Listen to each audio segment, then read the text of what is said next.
This is Angela Grayson from the Loving Life Fitness podcast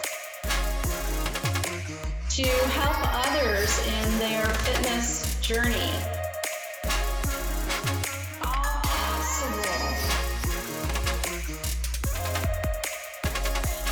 It's time to wake up. Here we go.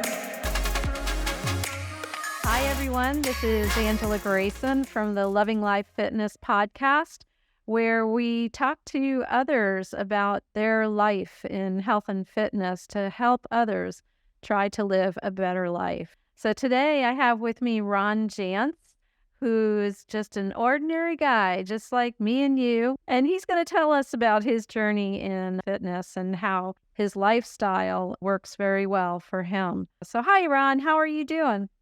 I am doing great. Yeah, so I'm here in Florida and it's not too cold, and Ron is over there in Ohio, but he says he likes the cold weather. Do you like to work out in the cold weather? I do. Actually, when I run in the cold, I find that I breathe better. My lungs enjoy cold air, and I know that's not the same or the truth for a lot of folks, but I enjoy running in cold air. Yeah, they say that there's more people that have heart attacks that exercise outdoors in cold weather than warm weather because Thank you for that. no, but if you feel better, you might be, hey, that person where it doesn't affect you that way. But cold, they say, constricts our arteries so that blood flow supposedly is not as good. But if you're in really good shape already, you don't have to probably worry about that because you have great blood flow. Well, I'm trying to stay in, I call it relevant shape. And that's always my goal, to stay relevant. Relevant to what? Relevant to my goals in life. I always say I have 3 reasons for trying to stay fit. One, first and foremost, health. I want to stay healthy. I'm a husband and a father, and I want to be healthy for my children and my wife and myself. 2, personal pride. I think we all have personal pride, and I want to remain, what I would consider to be a healthy person, to be someone in shape, to keep that personal pride up. And then the third one is not really a truth, but it's more a joke. I always kid my wife. The third reason that I work out and try to stay in shape is so she doesn't find a 25, 30-year-old to run off with. Good one. Yeah, that would not be nice. That's where the relevant comes in. Personal pride, overall health for myself and my family. And then, we all want to look good, right? Yeah, of course. Look good, feel good. It all comes together. And to be able to do the things we want to do in life for as long as we possibly can. Having children, that's a good influence on your children too. How old are your kids? So my kids are 27, 25, 23, and 20. And they are all physically active as well. They were all runners in high school. They all continue to run. You're right. Angela, I want to set a good example for my children. And I think that is one of several ways that you can do it as a parent. Awesome. So, Ron, let's go way back to when you were younger, maybe in high school or college. Who were your influences? How did you get involved in physical fitness, or is it something that just always came naturally to you? Well, I think maybe the first influence, and I've never really thought about it, so you just asked that question. My dad was a carpenter. He was a guy who used to build houses. And back in the day, in the 60s and 70s, when 3 guys would build a house, you'd have a couple of carpenters, you'd have a mason, and you'd have a plumber. And so he was physical every day of his life, and he was in good shape. My dad was a good-looking man, in good shape and in good health. So, just seeing him always be in shape probably had an influence on me that I wasn't even aware of. But then when I got into school, into high school specifically, I was a wrestler.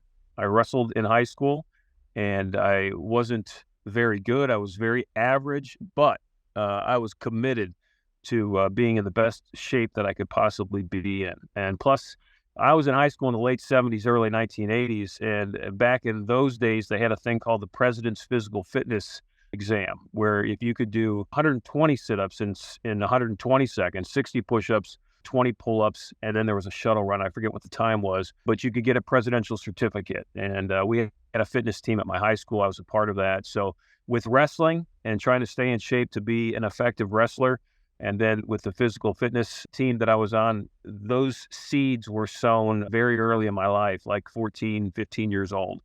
And the coaches have a lot to do with that influence too. I can remember back in school when I was in high school also, being involved in sports, even as far back as middle school, just great PE teachers and great coaches that had a great influence on my active lifestyle. And that stayed with me all of my life, those teachers. Well, two of my high school wrestling coaches, Larry Rowe and Tim Daly, I still consider friends today. And they are much older than me, obviously, and they are still in very good shape. Awesome. Where do they live? They're in Ohio also? One's in Ohio and one's in Florida. So the oldest one moved to Florida after he retired from teaching. Him and his wife moved down to Florida for, warmer weather, better for, I think, their aging bones. And you still keep in touch with them? Absolutely. Yeah. Wow. Yep. I don't think I've ever heard, people keep in touch with their high school friends or childhood friends, but I don't think I've ever heard of anybody keeping in touch with their teachers or coaches. That's awesome. Well, yeah, when you have a coach that commits to the young people that he or she coaches, and you as an athlete or as a student or as a young teenager really feel that they care about you, that stays with you. And I know myself as a coach of young people in athletics, I try to emulate those same characteristics. Be a part of their lives, care for them, be interested in what they're doing, and stay in touch. Absolutely. You're going to have to make sure you let them know about this podcast because they're going to love hearing what you're saying about them. Okay.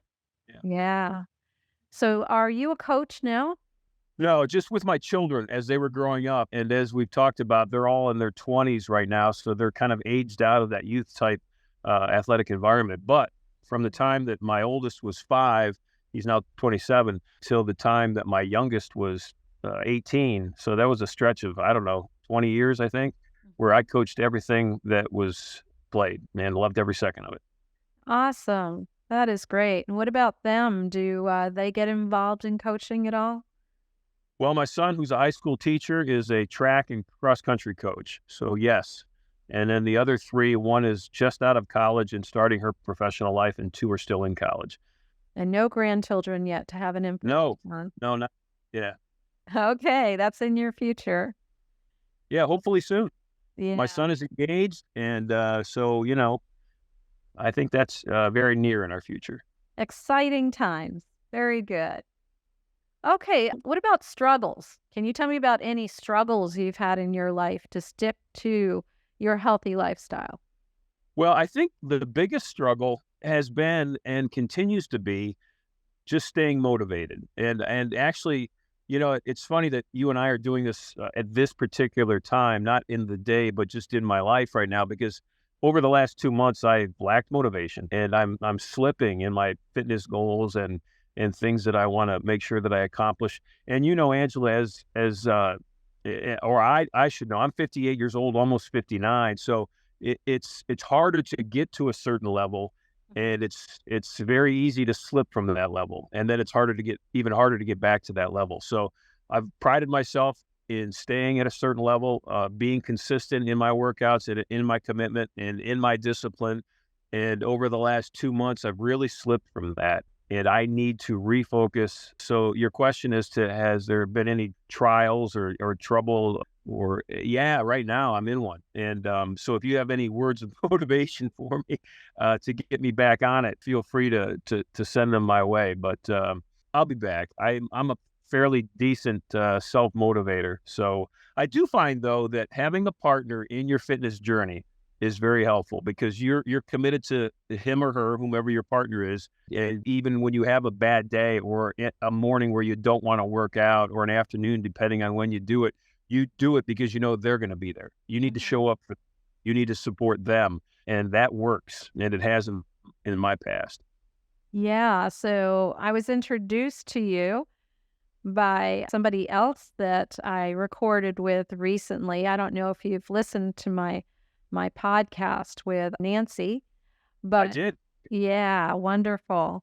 But she was your personal trainer once She upon was. a time. Yes.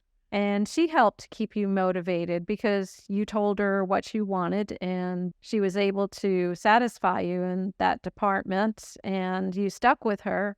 And, maybe sometimes that's what we need, if you feel like things aren't going right or you're getting lazy, you have to have somebody to commit to be there with you for a while. The trainers are awesome. It's just a matter of finding the right one to fit you. Nancy and I fit. Fit's a good word. I challenged her to challenge me, and she did that. I am not a traditional style workout person, and what I mean by that, you will not find me in a gym with weights, just pumping weight. I'm not interested in that. I'm bored with that. I want to do different things. And I told Nancy, I don't want to spend my time in the fitness center with weights. I'm into a lot of body weight type stuff. I'm into unique workouts. And what I mean by that, balancing on a log while lifting another log in a wood chopping, format from, top of your shoulder down to your ankle and back up and forth, or doing a bear crawl up a hill, those types of things. And Nancy, I think, really liked that opportunity to be different in the workouts that she planned for me. And we did a lot of fun stuff that kept me interested and obviously kept me in shape. Well, you could always get a hold of her again. She can do some long distance training with you. No, we remain close. She is a good motivator for me, for sure. That's great. So why in the past 2 months have you fallen off the wagon? What do you think is causing this? You know what? It's a great question. And if I knew the answer, I'd probably fix it. I think that November is a difficult personal month for me. I've had both of my parents in the past that has been the month that I've lost both of them. So I have often found myself in November. November's never been a friend to me. So, but it's unique that I say that because when I was going through difficult times with my parents' health, I found my own fitness workouts therapeutic. I found that the more I ran, the more I would do physical exercise, the better I felt. So this November, though, has been difficult, and it's bled into December, and hopefully it won't bleed into January. I just need to get back after it. You have a magical mix of things either going right or wrong in our lives that lead to either success or failure. And right now, that magical mix is kind of a negative thing. I've talked to you about the November, but then Nancy leaves, a woman who I was very close to as a trainer. There's a couple of things going on there that I just need to figure out. But I have confidence in myself. Awesome. Yeah. And once we start getting back into our workouts and we remember how good it makes us feel, doesn't take very long to want to stay in that flow again. I said to you before, I talked to you about sweating out the poison. That's how I look at a workout from a therapy standpoint, mental health, as well as obviously physical health. I think working out is huge for me mentally. And I use the term, I'm going to sweat out the poison. I want to sweat when I work out. Again, I don't want to sit at a bench with dumbbells and just build muscle mass. I'm not built like that. I'm long and lean. I want to stay that way. I don't think I could be big, even if I wanted to be and tried to be. So I sweat. I want to do things where I'm moving all the time. I have limited rest. I'll do an exercise and then count my head for 15 seconds and then go back at it again. So I'm getting that heart rate up. I'm sweating. And that works for me, sweating out the poison. I get out everything in my body that's mentally, taking me in a direction that I don't want to be. So I sweat, I work hard. It works for me. It does. And when you get to that point physically in your workout, you can't think about anything else. You're focused on what you're doing in order to get through that workout. You're right. And it's also cleansing. Maybe this is all just my mind creating this in my head. And if that's the case, then that's okay too, right? Whatever works, whatever gets you to the point you want to be at mentally and physically is what's important. Yeah. And, we need to show ourselves some grace and take a break when we need to. But hey, Ron, 2 months is long enough. Get back to it. Yep, I will. Okay, awesome. Got to stay healthy, got to stay strong, because just like you were saying, as you get older, it only takes a short period of time of not moving around, not using your strength, and things just start falling apart. And first it's the body, and then that has an effect on the mind also. And you don't want to be in that boat. No. And you know what, Angela? I think one of the things that's important for me at my age and maybe others at a similar age is the flexibility that comes with a consistent workout. Your body remains flexible. You are stretching more than you normally would. And when I'm not doing that, when I'm not working out, when I'm not preparing my body for a workout or stretching before and after, I feel it. I feel it in my joints. I feel it in those air pockets in my back that, crack where it sounds like every bone in your body is cracking, but I think it's really just the air pockets in between the joints that make those noises. And I feel it in the soreness. Actually, I would make the argument that, Angela, I feel more sore, my body, when I'm not working out than when I'm working out really hard. If that Yeah. makes any sense. Oh, it absolutely does. I know exactly what you're talking about. So, what do you do for flexibility training? Well, back to the unique workouts that I would do with Nancy and even before her, back to my wrestling days, just moving my body in abnormal ways. I mean, I do active stretching, and I learned this through cross country with my children, and they had a very, very good cross country coach. And what I mean by active stretching is, as I won't sit down in a hurdler stretch and just stay there in that stationary position and do a traditional hurdler stretch. I will walk and stretch at the same time. I will have hip rotation in a fluid movement while I'm leaning up against a tree or something like that. So active stretching is big for me. Working on my posture a lot. It's been bad. It affects my lower back. I think COVID really kind of set me back. And I don't mean, having COVID. What I mean by is when the world shut down and everybody was working from home, and I'm an active guy. So suddenly I'm working from home and I'm sitting in a chair looking at a computer screen every day, 5 days a week. Mhm. And that hurt my posture. That affected my lower back. I'm still trying to get back from that, still trying to change the way I feel in my lower back because of all that sitting. I'm an active guy in my job. I'm a videographer and a photographer and a writer. I do visual marketing type stuff. So I'm not in an office sitting there at a computer. But when COVID hit and we were all forced to, and I mean forced to do that, it was difficult physically for me. Yeah, very hard to stay still.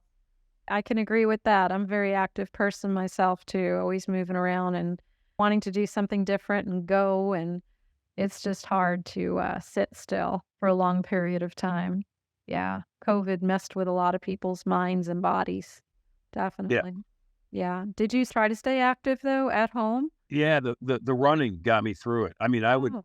I would go out and run, and that would sweat out, the mental poison that would get into your head during that time. Absolutely. That was key for getting through that time for me, for sure. Yeah, that's great.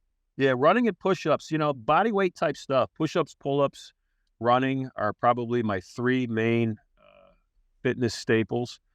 How many pull-ups can you do? I could 16 probably right now, just jump up on the bar, do 16. And they're true pull-ups. I will say this, Angela, I am not a fan of the pull-ups that I see people do where they're kipping their body the entire time. You're not doing a pull-up. My father was a Marine. You have the Marine Corps pull-up where your hands are over, not under. You take your body and it's straight up and straight down, straight up Mhm. and straight down. It's not this kip and you get a big swing going. You're not doing a pull. That's not a pull-up. I sound very opinionated on that, and I am. No, that's okay. That's awesome. When somebody tells me they can do 10 pull-ups and then they jump up on the bar and they're kipping and they're swinging, I'm like, you're not doing a pull-up. That doesn't even count as one. If I'm judging you, you haven't even done one pull-up yet. Give me one good one, Exactly. right? Just give me one good one. Let me see if you can do that.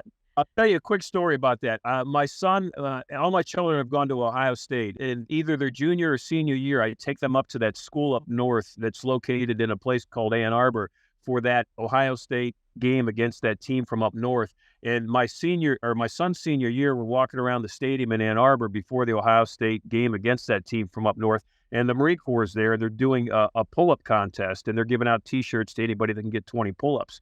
Well, you got all these college kids that are jumping up there and they're trying to do pull-ups and they get 5 or 3 or 10 or whatever. And I jump up and I said, I want to try. So they said, go ahead. So I get to, I get to 19 Ooh. and And these guys are just blown away. I think these two Marines are blown away. These two like 22-year-old guys that this 50-something guy has just done 19 pull-ups. And I couldn't get to 20. I couldn't get to 20. I couldn't go straight back up. I just couldn't do it. I'd get about halfway up and I just couldn't do it. And I dropped from the bar, and they gave me they gave me the a T-shirt. T-shirt, which I thought was pretty cool. That's So awesome. 19 I'm very pull-ups. proud of that T-shirt. Yeah, You should be. So tell me about all aspects of your healthy lifestyle, because it's not just about working out and staying. you're right. I try to eat right, and I'll say what I'm about to say, and I'm not being judgmental at all. I don't drink. It's not because I look poorly on people that do. That's not the case at all. I just choose not to drink because it's something that's not for me. And I think, Angela, that has helped me with my weight over the years. Never been a beer drinker. Haven't had to deal with drinking beer, adding weight to my body. I don't drink pop. I did when I was in my early 20s. I was in a job as a sports reporter at a television station in the Cleveland market, where I was working nights, weekends, holidays, late nights, lots of pressure, deadlines. And I drank a lot of Coca-Cola. I drank a lot of Coke in my early 20s, and that was not good for me. So I stopped in my late 20s. Don't drink alcohol. Don't drink pop. Potato chips are my worst vice in life. We all have a vice in life, right? Mine is potato chips. I am addicted to them. I cannot put them down. You tempt me, and I would fail every time because I would eat the chip. But I try to do that in moderation. Try to eat healthy. Obviously, we all fail sometimes. Maybe that's part of my last 2 months. It's been the holiday season, and I've been eating things that I don't typically eat. But you're right. It's not just physical fitness. I try to eat healthy. I wouldn't say that I'm really off the charts with it, but I do pay attention to what I eat. I don't eat fast food. You won't find me at McDonald's or Burger King or any of those places. Fast food, to me, the worst kind I think that I do have would be a sub at Subway with a bag of chips. I stay away from pop. I stay away from beer. I fail at eating late. I do eat late because of our lifestyle and our family. I will oftentimes eat dinner at 9 o'clock at night and then go to bed an hour, which I know is bad. I think that's one thing that I have to change, but my lifestyle doesn't really allow me to do that. So I pay attention to what I eat. I pay attention to what I drink. I try to do things like photography is a big part of my mental, physical health journey. I get out. As a matter of fact, I am at a place right now where I'm on Lake Erie as you and I talk, and there are seagulls that are just flying all around me. They're here to try to eat the little minnows that are up on the water trying to find bugs. And so I get out therapeutically in nature. I get lost in the woods. I climb a mountain or a hill. I go along a stream or an old stone quarry and just lose myself. And mentally, that helps me too. So you asked what were some things that I do to stay healthy other than the typical things of working out. Those are things. And photography is a huge part of it. I get lost in nature. Nature is important to me. I breathe better. I feel better when I'm in nature. Very nice. Do you live near Lake Erie? I do. I live 3.5 blocks from Lake Erie. Wow. Very cool. What's that like? It's beautiful. I do not take it for granted. I see many sunsets and I see many sunrises, and I find beauty even in the gray, cold days, which we are in right now in northeastern Ohio. It's been real foggy here lately because the temperatures have been kind of fluctuating between warm and cold, and that mix with the water and the warmer temperatures of the water, the cooler air, sometimes creates fog. I get out and I find beauty even in the fog. I mean, you can find beauty even in fog and gray days if you look for it. Sure. Absolutely. A rainy day. Yeah. Lightning storms. It doesn't have to be sunny and gorgeous outside. It's so good for the mind and the soul to be out in nature. It's gets you to a meditative state, especially when you're alone out there. Yeah. Yes. Yep. Yeah, you're in your own thoughts. My wife laughs at me because when I'll come back from something, she'll say, "How'd it go?" And I'll say, "Well, there was this person who stole my silence." I don't know if I created the terms "don't steal my silence" or a stealer of silence, but example, I'll be out in the woods, enjoying the quiet moments of the wind or the rustling of the leaves or the pitter patter of a squirrel running over the pine cones. And then somebody will come walking along and they're talking on their cell phone. And not only are they talking on their cell phone, but they got the speaker on. So I can hear everything they're saying, and then I can hear everything that the person they're talking to is saying. And And I call those silent stealers. And I don't know why, if you're out in the middle of the woods trying to enjoy nature, that you have your cell phone on talking on it. And again, that's just me being opinionated about something like that. But my wife chuckles at me. She thinks I'm overly opinionated on that type of thing. But don't steal my silence. Totally agree with that. Yeah. Yeah, I was with a friend a couple years back. We went on a trip to 3 places: Grand Canyon, Zion, and Bryce National Park. And I had to tell her, when are you going to put that phone away? It's like, put it away and enjoy the time that you're here. We can talk later. Doesn't have to be that way. But so many people do that, and they're not focusing on the moment where they are and taking it all in. You can't if you're on the phone with another human being who's not there with you. Enjoy it, right? You don't know when you're going to do it again. You don't know what's going to happen next out there in nature. I always say, in order to enjoy the moment, you've got to be in the moment.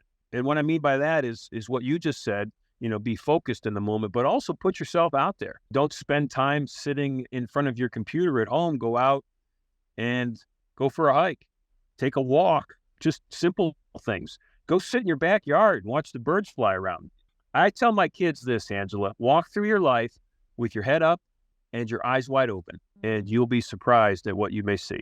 If you think of how you get to work every day, Angela, or how you go to the grocery store, or think of something typical in your day and how you got there.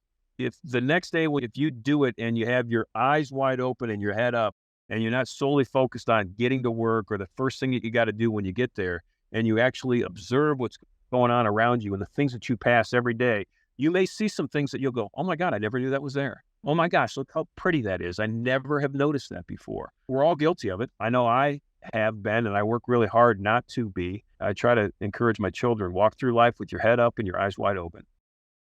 Absolutely. Okay, I wanted to go back. You had mentioned something about posture. How do you work on your posture? When you just mentioned it, I adjusted the way I'm sitting in my, Right? there's a person in my life who has dealt with my posture, and she took me to the woodshed about a month ago and what I mean by that was very aggressively telling me that I have not been paying attention to her and have not been a good patient. And she was right. How do I deal with posture? I tend to slump when I'm seated, and kind of like your back, the spine is supposed to be like a seahorse, like an S. It's not supposed to be, like an arch, hump. Mine, because of the way that I sit or lean forward all the time, bad posture. When I walk, I tend to, for some reason, squeeze my shoulder blades together. Like, when you're cold, Angela, and you kind of bring your shoulders up, kind of like, near your jaw or your ears, kind of tighten your body. I find myself walking like that a lot, and I don't know why. Bad posture. My favorite way to sleep is on my belly. Bad for your posture, bad for your lower back, bad for your spine. So these are all muscle memory habits, body habits every day. This is the way you do it, and we all know that when you break something down, you try to fix it or you try to change it, it takes time. And so posture's been a constant struggle for me. And as I grow older, it affects my lower back, and that then in turn affects my ankles. It affects my feet. It affects my neck, and then up through my neck and out the back of my back of my head and out through my right eyeball. I mean, posture it's the thread for everything in your body. It really is. Yeah, everything is connected, of course, and that's why it affects so many different things. I've noticed that men more so as they get older, and I know, of course, it has something to do with gravity, but they're not aware. They're not aware of how they're slouching and their heads are coming forward. I've worked with so many people as a personal trainer, trying to get them to just stand up against the wall and take their arms up and down, and they can't even keep their arms back against the wall as they go up, because having those rounded shoulders becomes such a permanent thing for them. They don't even realize it. Don't look in the mirror and notice it. And it's not until you start having issues, like you were saying, with your back, with your ankles, with your neck and your shoulders, everything going forward, you may start pinching some nerves.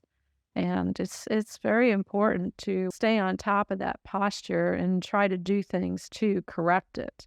I started taking ballroom dancing classes last year. It's been a year now. And that's something that really helps with posture. You have to stand up straight for that type of dancing. And if you don't, you can't dance correctly. And what a way to be constantly aware of what's going on with your posture. And you try to correct that. When you do, you're strengthening the muscles in the back of the body to help yourself come back again. Takes time. Your body doesn't feel natural when you sit up straight, right? Right. You just said something that hit home for me, and it's the weakest part of my body, the muscles in the back part of my body, lower back, my back in general. Always have been weakest part of my body, continues to be. And I think, Angela, it's the reason one of the reasons for bad posture, but it's also weak back muscles is also, it's a reason for bad posture, but it's also a result of bad posture. It's one of the things Nancy worked on with me was, back exercises, back strengthening. As I grow older, I want to have that core, that strong core, especially in my back. And you're exactly right. I'm weak back there, and it affects me in many ways. Yeah, so many people, when they work on their core, they're so focused on the front of their body. And that's an imbalance. If you've got the front of the body strengthened, the back of the body is suffering. So we've got to strengthen those muscles in the back of the body so the front stretches and opens up. You feel better, you breathe better, you look better. Yeah, the other thing is maybe you should take up ballroom dancing and you could experience that. I would like that. I have 3 daughters and a son and 3 daughters. And one day when those 3 daughters get married, I want to be a very good dancer in the father-daughter dance. And you saying ballroom dancing, one of my goals in life is to become a good dancer, or at least a representable dancer, someone that will not embarrass his children. And as those 3 girls get to the age where they're going to be, where marriage is in their future, I want to be a good dancer. So maybe if it helps my posture, then it's a double win for me, right? I guarantee you, it'll make you more aware of your posture, not only while you're dancing, but out in the real world every day too. You'll be more aware of it. You'll be holding those shoulders back more, holding that head up straight. Yeah, see, look at you already. Right now. And how much would your daughters appreciate that? That's so wonderful. Yeah. Would your wife do that? Would she be interested, you think? Oh, I think so. Absolutely. Yeah. Yeah. It's not many guys that are willing to do ballroom dancing. Most of them that I mentioned that to, no. Most husbands, no. But I would hope that I'd be coordinated enough to do it. I think that'll be a challenge too. Dancers are so coordinated with the control of their body is really something to be recognized and respected. Yeah, I'm learning it's different muscles too. You'll work muscles dancing that you don't ever work. So it's a different kind of a workout. Definitely get out there and try it. Yeah, don't wait till those daughters give you their wedding date. Start now. Yeah, that'll be fun. Okay, so is there anything new in 2024 for you, Ron? From a fitness journey, I want to continue to challenge myself in different ways. As I've said before, I get bored easily with the same old thing. I tend to when I'm on my own, create workouts that are different every day. If I'm with somebody like a trainer, like Nancy, or if I have a partner, and I have had those in the past, and I'm a big fan of that, I generally take the lead in creating the workout, and it's always different. Hitting the places that we need to hit, but doing it in a less traditional way. So I guess my goals for 2024 are to continue to be non-traditional in my workouts. Yeah, I'll be the same in my creativity, if that makes any sense. I'll be consistent in my inconsistency of workout styles. Awesome. Yeah. Okay, so when you start thinking about that, that should excite you so that you want to get back to those workouts. Here's something fun that we did. Nancy and I I embrace the elements, rise above the elements, I say. And what I mean by that is the weather that's outside. I would encourage on rainy days that we would go out and work out in the rain. And so one of the things that we did, there was a huge ditch on the campus that we both worked at, and it filled up with rainwater one time. And I said, I want to do push-ups in the ditch, in the water. So you gotta explode out of that water. And if you've never done a push-up in water, try it. It's difficult, especially if you do a clap push-up where you explode yourself out of the water high enough over the water to make a clap and then catch yourself as you go back down. So that's what I mean by taking something typical, a push-up, and figuring out a way to do it a little differently that challenges you. If you could do, say, 50 push-ups without stopping, and you tried to do it in water, I challenge you to get 10. I mean, it's that much different. And the pressure of the water coming down on you, sucking you down, not letting you come out, trying to fight through that. Yeah, that's awesome. Yeah, did Nancy get in the water too? She did not.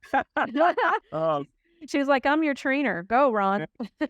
So we would take the soccer crossbar, the soccer goal, the crossbar across it on a wet day when it's wet and it's raining, and we would go out, and I would jump up and grab that, and then hand over hand go the length of the crossbar and back, and to work on your hand strength plus your core balance. And it's wet, so it's harder. And then do a pull up, in between if you could. Just stuff like that. If anybody's listening to this interview today, if you get anything out of it, maybe it's be creative with your workouts. Don't do the same thing all the time. I mean, we have to confuse our body anyways. That's good, right? You have to break down your muscles, give it muscle confusion. And so if you're doing your workouts a little bit differently, creatively, it keeps you interested, and it also still, you get the means to the end of working your body. I love your ideas. Tell us about some more of your creative things that you do when you work out. Let's see. I told you about the logs, so, pull a log, go walk through the woods, walk in your backyard, pull a log and put it down and stand on it. And so it's going to roll because it's round. So you got to work on that core balance. And then while you're on it, depending on how comfortable you feel, maybe put a ball in your hand or another log and do those wood chopper exercises, or do squats on the log, back up, just an air squat. You don't have to have any weight with you. You're working your entire body as you are squatting air, because you're trying to stay balanced on that log that naturally wants to move back and forth. That's a fun one. Going up a hill, and it could be simple as a mound in your yard or a park, but using nothing but your elbows. Like if your legs were paralyzed, do not use your legs at all. Your feet, your knees, nothing. Just pull yourself up that hill with your upper body. There's a couple of others that I think are fun that I like to do. I just want to say that when you were talking about the log, I'm picturing in my mind, have you ever seen on TV the competitions that the lumberjacks have within the water? They've got the logs in the water and they're running on the logs and stuff. That's what you reminded me of. I have seen that, and that would be very, very difficult, I think, to do, especially because those logs are wicked wet, and I don't think they're wearing shoes with spikes on them. So yeah, you could do a pull-up anywhere. Walk through. I see beams going across like a lot of offices or whatever have a beam going across it. I look at that and I say, if I could jump up there and do a pull-up, wouldn't that be fun? Just look at things in everyday life. You could do dips in your office, and I do this. You take your chair and you put your feet up on like a table or a counter or a shelf or whatever, and you take the chair that you're sitting in and you go to the edge of it with just your hands, and you do dips. You deep dips. Don't go down to the chair, go past the chair. It's weird when somebody walks by your office and they see you doing this, but so what? You don't need a fitness membership to keep yourself in shape. For sure. Yeah. Just use the natural world. Use everything that's around you every day. Yeah, and think like a child, right? I mean, you watch kids, what they do, the way they bounce around, going from one thing to the next. You have boys, girls are the same way. I mean, my granddaughters, it's incredible, especially the younger one. She's like a constant gymnast, at home. crawling up doorways, the frame of doorways, hanging off the side of the bed with her hands down on the floor, bringing her feet up to the back of her head, just because, not doing anything special. So her body is just constantly, being challenged. And it's all stuff that she comes up with by herself. Just think like a kid. It's amazing what you can come up with, Yep. Yeah. So do you read at all? It's funny. I have a room in our house. It's got bookshelves in it, and I buy books.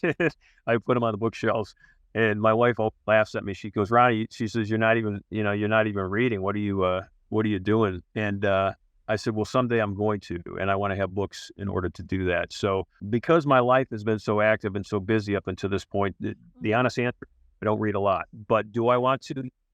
I have a current book right now called The Boys in the Boat, and it's about the 1936 Olympic team from the University of Washington, crew team that went to Germany, Hitler's Olympics in 1936. And I won't, spoil it for you, but, it's a great story.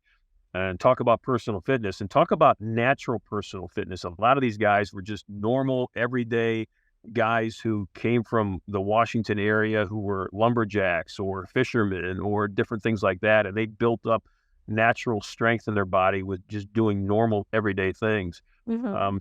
But the long answer to your question about books, I like to read. I don't read as much as I want to, but I buy a lot of books. So one day I have plenty of options.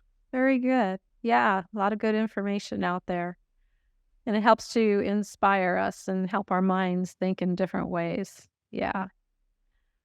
All right. So, Ron, I like to ask my guest to give my listeners a challenge, a goal, something to help them live a better life. So what would you like to say to our listeners? Figure out a way you can sweat out the poison. I think all of us, no matter who we are, whatever age we are, whatever stage we're at in life, deal with our own mental anxieties or pressures, and that affects us physically. If we can figure out each an individual way to sweat out our own personal poisons, and I do mean sweat. So find something in your life that you will get a good sweat doing. Work really hard at whatever that is on a consistent basis and sweat out the poison. It's going to make you feel better, not only physically, but mentally. Awesome. I love that. Good advice. And when you're sweating out that poison, you won't be thinking about anything else but your workout. Nope. Yeah, you don't. And when you get done, you just feel better mentally. Oh, yeah. Say that again. You feel better mentally. When you get done working out, you feel better mentally. Now, whether that's just all in your head or if there's a reality and a truth to it, it really doesn't matter, because all that matters is how you feel. It's like what's the pill that they'll give you? It's called that's not really anything but a placebo. Placebo. It's a placebo, right? Whatever that placebo, or a line from my favorite movie, Bull Durham, one of my favorite movies, where Kevin Costner says to Susan Sarandon about Timothy Robbins, who she is having a sexual relationship with, and he has stopped Timothy Robbins having that with her because he feels that he's pitching better if he's not having this relationship with Susan Sarandon. And Kevin Costner says to her, he says, if Nuke LaLoosh feels better or feels like he is winning as a pitcher because he's not in your bed, then that is what is right in his head. So whatever you got to go to mentally, to make yourself feel better, do it. Absolutely. Love that. All right. Well, thank you, Ron, so much for taking the time to be on the show. Fun. And I know that the listeners are going to gain some insight from everything that you've had to say. All right. Well, thank you so much, Ron. Happy New Year to you. This is Angela Grayson from the Loving Life Fitness Podcast. To help others in their fitness journey. All possible. It's time to wake up. Here we go.